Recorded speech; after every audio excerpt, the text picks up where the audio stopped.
When did you stop lying to CPS for your mother and tell them what really happened? The CPS investigator asked me on Thursday morning if my mother fed my younger brothers regularly, and I said yes, even though I'd bought groceries with my own money 3 times that month because the refrigerator was empty.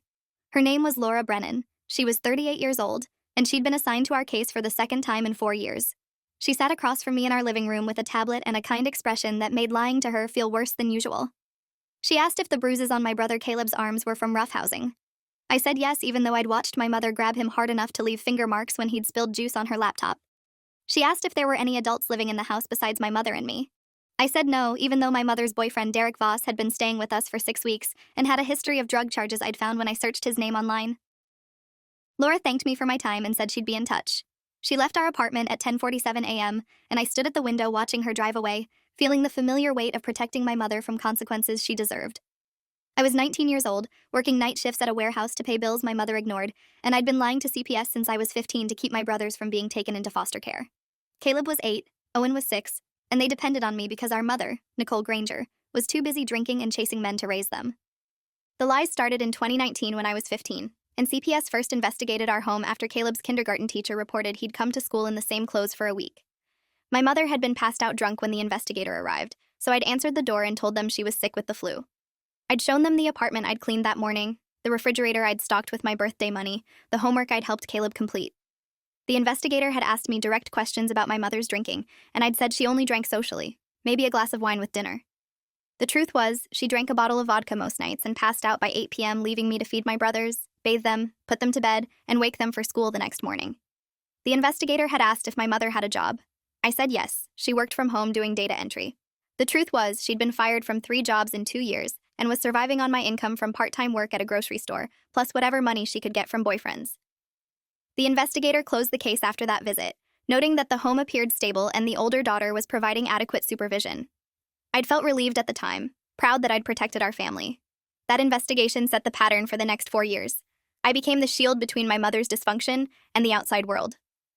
Now in 2023, Laura Brennan was back for the 3rd investigation, and I'd just lied to her again.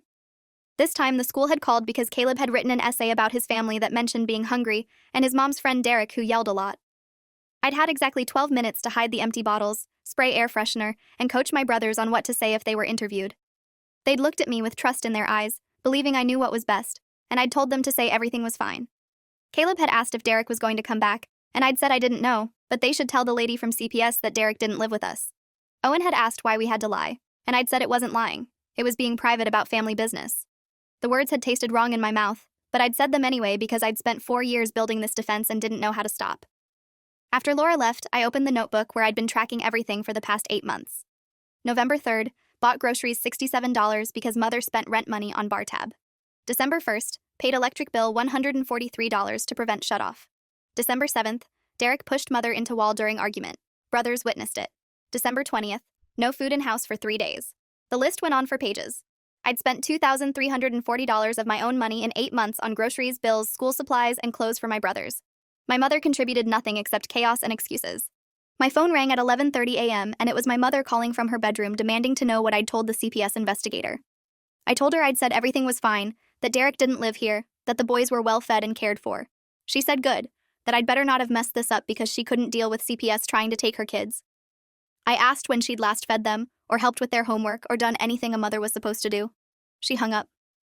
10 minutes later, she emerged from her bedroom showered and dressed, playing the role of responsible parent now that the threat had passed.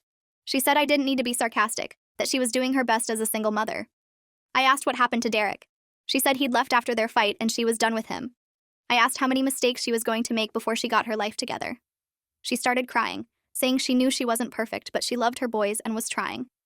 The tears were real, but the remorse was temporary. This pattern repeated every few months. She'd hit bottom, cry, promise to change, improve for 2 weeks, then slide back into old behaviors. I went to work that evening at the warehouse where I loaded trucks from 6 p.m. to 2 a.m. 5 nights a week. My supervisor, Raymond Coles, had become something resembling a mentor. He asked why I kept covering for my mother. I said because if CPS took my brothers, they'd be separated and traumatized. He said enabling her wasn't helping anyone. When I got home at 2:30 a.m., Derek's truck was in the parking lot.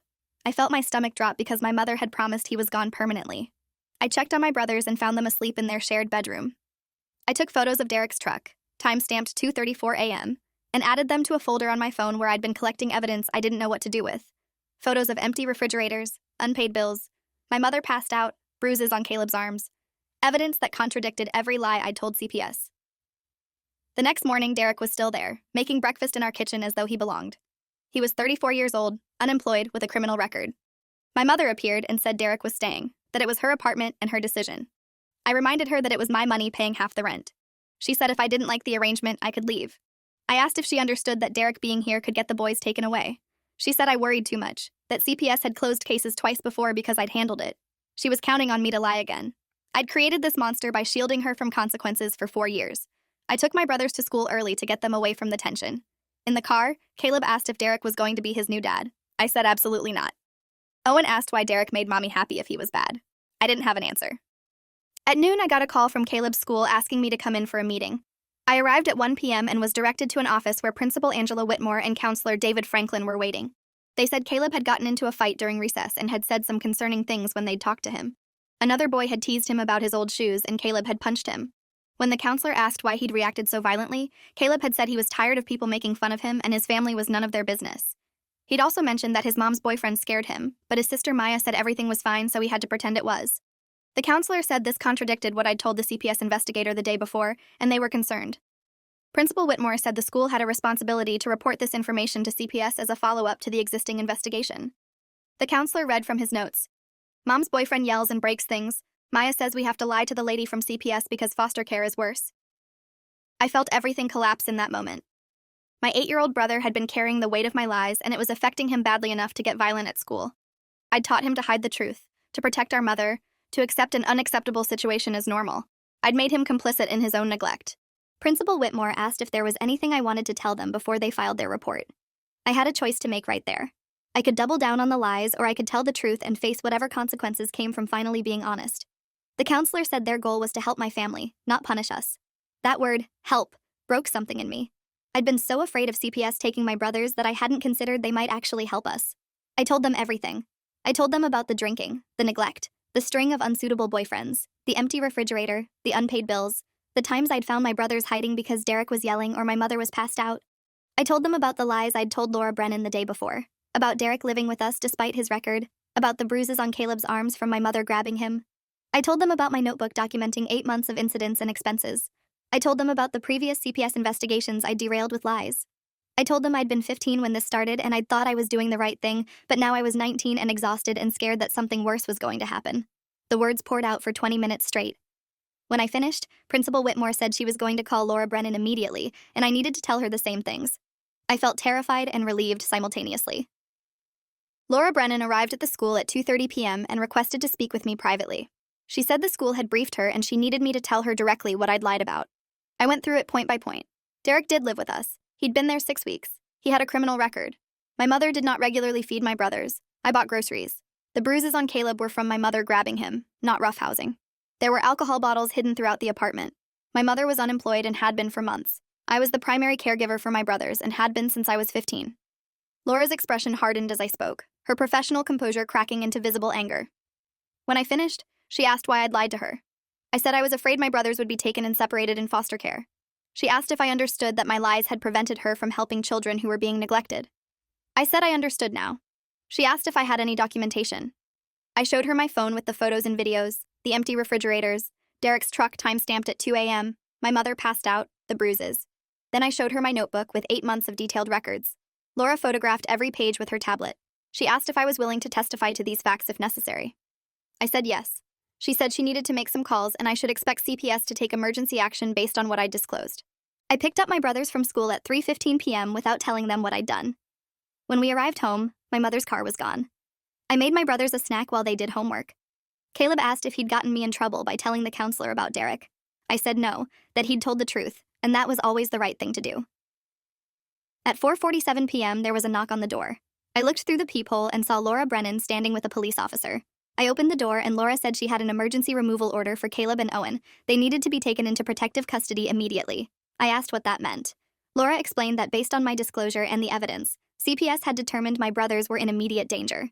They were being removed now and would be placed in emergency foster care until a court hearing. I asked if they could be placed with me instead. Laura said I was 19 and legally could petition to be their guardian. But that was a separate process that would take time.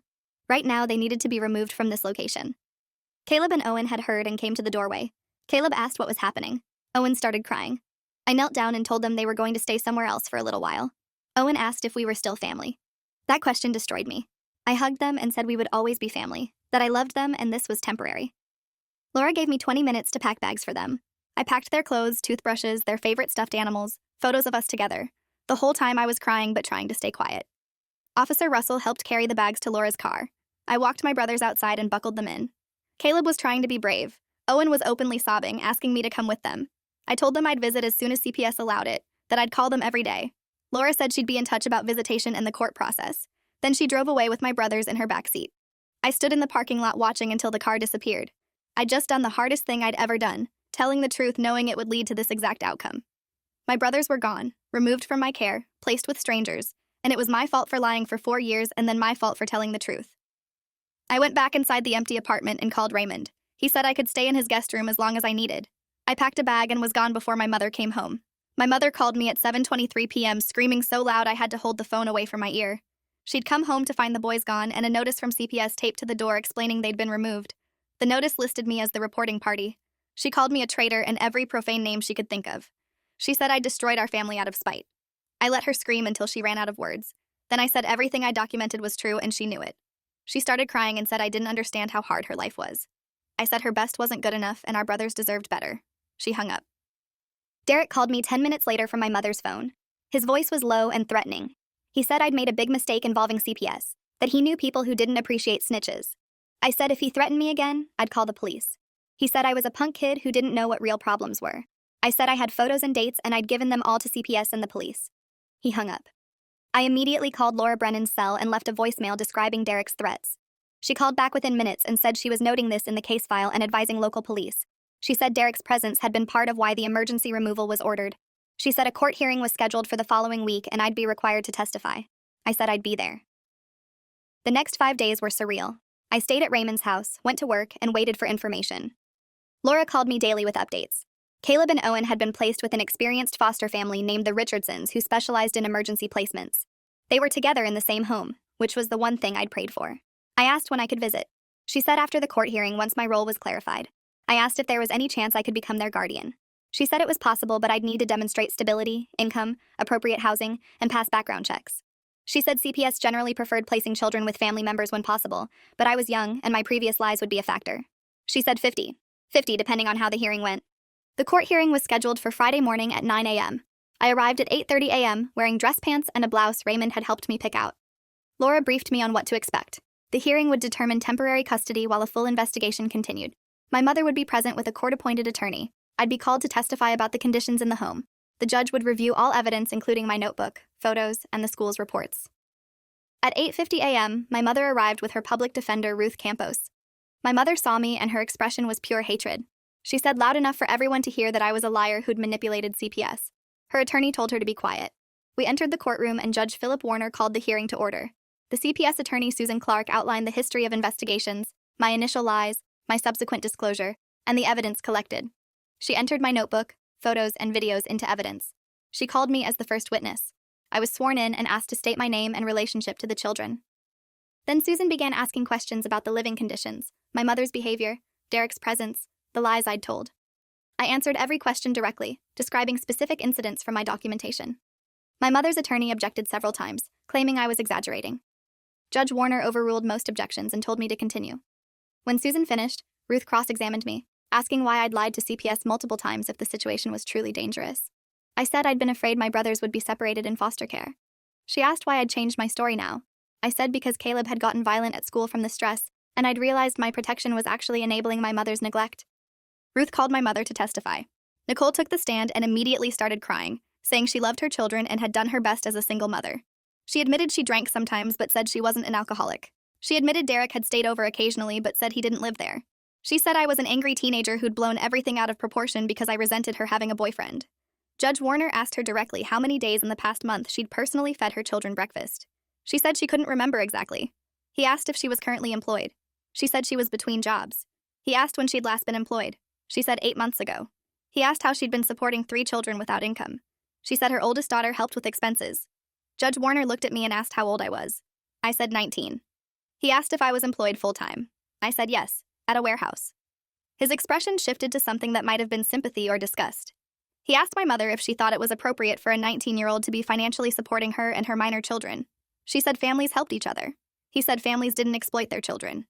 Judge Warner reviewed the evidence for 15 minutes in silence. Then he issued his ruling. Temporary custody of Caleb and Owen would remain with CPS and they would continue in foster care pending further investigation. My mother would be required to complete a substance abuse evaluation, parenting classes, and maintain stable housing before reunification could be considered. The timeline was set at 6 months minimum. He also ordered that I be evaluated as a potential guardian given my age and established relationship with the children. He said CPS would assess whether I could provide appropriate care. He set a review hearing for 60 days. My mother started sobbing. Judge Warner said her children were being protected from neglect, and she'd have the opportunity to prove she could change. Then he adjourned. Laura approached me and said the guardian evaluation would begin immediately. She said I needed to find appropriate housing, maintain employment, and demonstrate stability. She said despite my initial lies, my eventual honesty and documentation showed genuine care for my brothers. She said she'd be recommending I be given the opportunity to pursue guardianship. Over the next 30 days, I worked harder than I'd ever worked. I found a 2-bedroom apartment I could barely afford, signing a lease with my first and last month's rent plus deposit, wiping out my savings. Raymond co-signed the lease. I bought furniture from thrift stores and equipped the apartment for my brothers. Twin beds for their shared room, a kitchen table, dishes, groceries.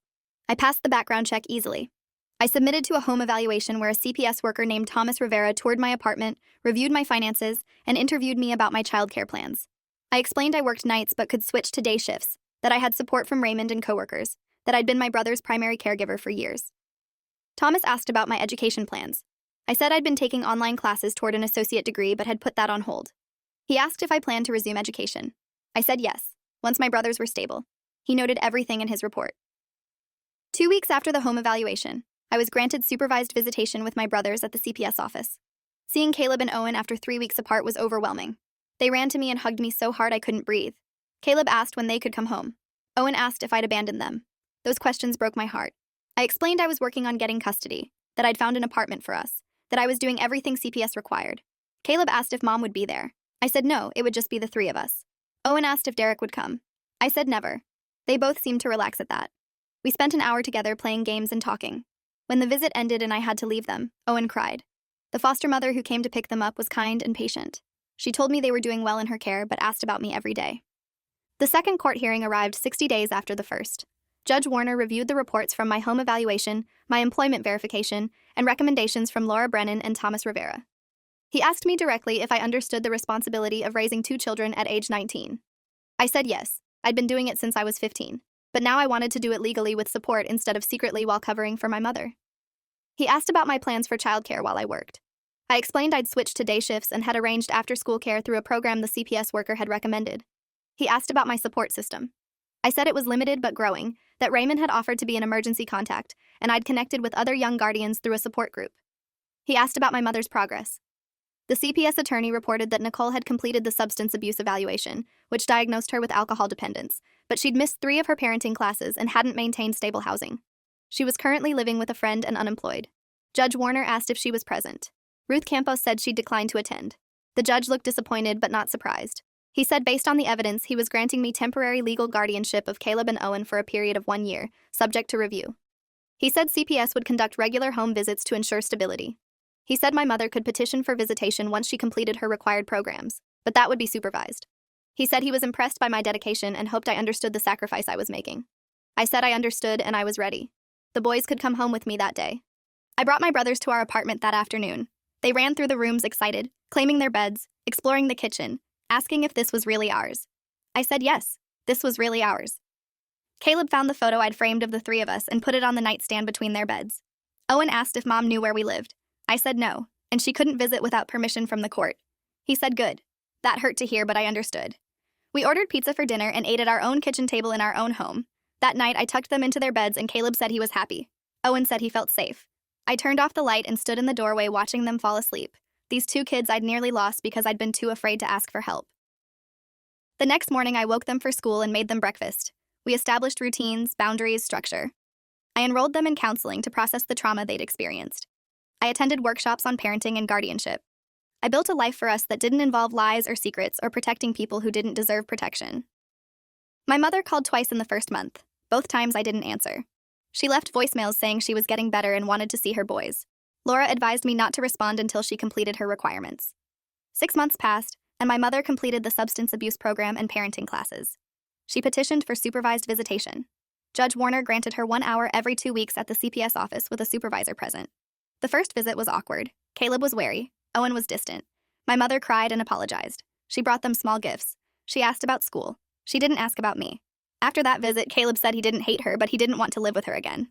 Owen said she seemed different, but he wasn't sure if it was real. I said time would tell. 1 year after I was granted guardianship, Judge Warner held the review hearing. The CPS reports showed consistent stability, regular school attendance for both boys, my maintained employment, and appropriate housing. Thomas Rivera testified that I'd exceeded expectations as a guardian, that the boys were thriving in my care. Judge Warner asked Caleb and Owen directly if they wanted to stay with me. They both said yes immediately. He asked if they wanted to see their mother. Caleb said maybe sometimes, but not live with her. Owen said the same. Judge Warner asked my mother if she had anything to say. Nicole stood and apologized to me for the first time.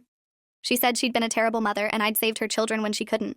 She said she didn't expect forgiveness, but she hoped someday I'd let her be part of their lives in whatever small way I could accept. She said she was sober now, working as a hotel housekeeper, living in a clean apartment alone. She said she wanted to prove she could change even if it was too late. Judge Warner granted me permanent legal guardianship. He said my mother could continue supervised visitation if the boys agreed.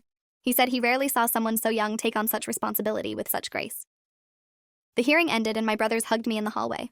We went home together, the three of us, a family built on honesty instead of lies. I stopped lying to CPS for my mother the day my brother Caleb told his school counselor the truth I'd been hiding. I told them what really happened because protecting her had nearly destroyed my brothers. The decision cost me my relationship with my mother and forced me into adulthood years before I was ready. But it gave Caleb and Owen safety, stability, and the childhood they deserved. We'll never get back the years we lost to her neglect, but we're building something real now, and that's enough. Thanks for watching till the end.